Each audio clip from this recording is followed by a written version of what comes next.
তাহলে স্টে অর্ডারটা আমার কাছে বলে একটা ইশারা আছে।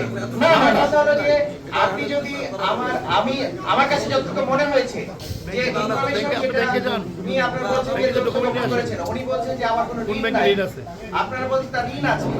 আপনি বললে হবে না, আমাকে দপ্তর থেকে ঋণ নেওয়া হয়েছে তারা এসে যদি বলতে পারে তাহলে আমি বলবো যে তার ঋণ আছে। ওনার সাথে একটা ইনফরমেশন দেন, একটা ইনফরমেশন সে কোন ইনফরমেশনটা হাত করতে পারে কোন জায়গায় রোড আছে। ওকে ঠিক আছে, ওইটা দেন। ঠিক আছে, একটা কর্তৃপক্ষ আমি দিচ্ছি কর্তৃপক্ষের মাধ্যমে আসতে হবে। আচ্ছা, আমি একদম একটা ক্রোনোলজিক্যাল ডিসকাশন নাম্বার ডিসকাশন না যায়।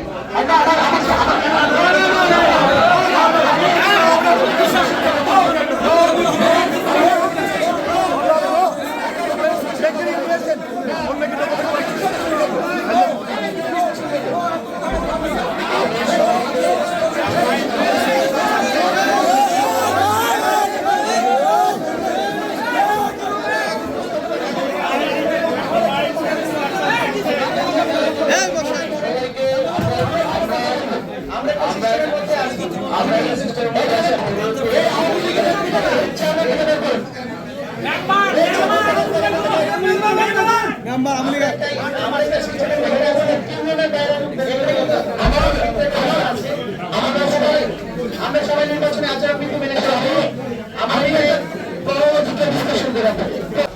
ডিসেম্বর 8ই ডিসেম্বর উনি হচ্ছেন হাইকোর্টে, উনি হচ্ছেন অ্যাপ্লিকেশন করেছেন 8ই ডিসেম্বর। রাইট, 8ই ডিসেম্বর স্টে দেওয়া হয়েছে, সেটা হচ্ছে 8ই মার্চ পর্যন্ত। এই ইনফরমেশনটা উনি হলফনামাতে উনি হেড করেছেন। সিম্পল, এখানে আর কিচ্ছু না।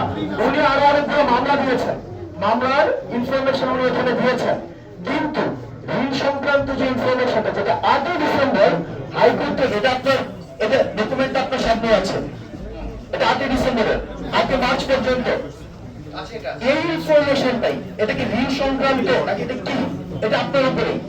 এই ঋণ সংক্রান্ত এই তথ্যটাই উনি ওনার হলফনামা থেকে হাইড করেছেন, এটাই হচ্ছে আমাদের সাবমিশন, আর কিছু না। সিম্পল।